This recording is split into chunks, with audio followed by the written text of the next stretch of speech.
ఒక రాతిని చూస్తే మనకు కనిపించేది కేవలం రాయి మాత్రమే.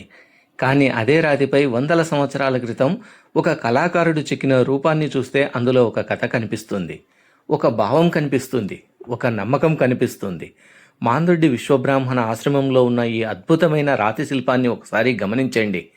మధ్యలో మలాసనంలో కూర్చున్న ఒక ఆకృతి, అటు చివర ఒక కోతి, ఇటు చివర మరో కోతి.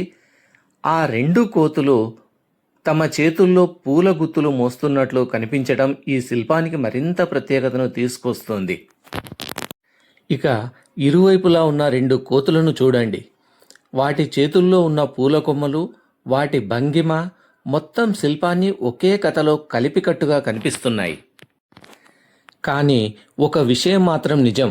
ఇంతటి భావాన్ని ఒకే రాతిలో చెక్కి చూపించిన ఆ శిల్పి కళా నైపుణ్యం మనల్ని ఆశ్చర్యపరుస్తుంది. ఒక్కసారి ఆలోచించండి. మధ్యలో మనిషి రూపం, ఇరువైపులా కోతుల రూపం, వాటి చేతుల్లో పూల కొమ్మలు మొత్తం కలిపితే భూమి, ప్రకృతి, జీవజాలం ఒకే శిల్పంలో కలిసినట్టుగా కనిపిస్తుంది. కాలం గడిచిపోయింది. ఆ శిల్పిని మనం చూడలేదు. ఆయన చెప్పాలనుకున్న మాటలను పూర్తిగా వినలేకపోయాం. కానీ ఆయన చేతిలోని శిల్పకళ మాత్రం ఈరోజు కూడా మనతో మాట్లాడుతోంది. రాయి మౌనంగా ఉండొచ్చు, కానీ దానిపై చెక్కిన కళకు మాత్రం ఒక గొంతు ఉంటుంది. ఆ గొంతే మన చరిత్ర. మాందొడ్డి విశ్వబ్రాహ్మణ ఆశ్రమంలో ఉన్న ఈ శిల్పం మనకు ఒక గొప్ప సందేశాన్ని గుర్తు చేస్తోంది.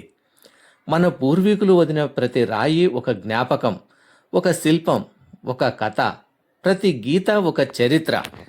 అందుకే మన వారసత్వాన్ని తెలుసుకుందాం, మన చరిత్రను కాపాడుకుందాం, రాబోయే తరాలకు గర్వంగా అందిద్దాం.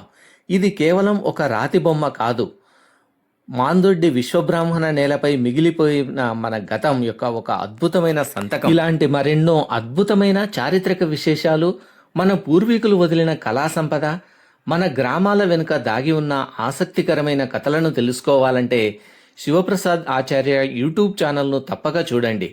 మన చరిత్రను మనమే తెలుసుకుందాం, మన వారసత్వాన్ని మనమే కాపాడుకుందాం, మన భవిష్యత్ తరాలకు మన గతాన్ని అందిద్దాం. ఇలాంటి అరుదైన విశేషాలకు మీకు నచ్చితే వీడియోను లైక్ చేయండి, షేర్ చేయండి. శివప్రసాద్ ఆచార్య యూట్యూబ్ ఛానల్ను సబ్స్క్రైబ్ చేయడం మాత్రం మర్చిపోవద్దు. మరో అద్భుతమైన చారిత్రక విశేషంతో మళ్ళీ కలుద్దాం. అంతవరకు నమస్కారం.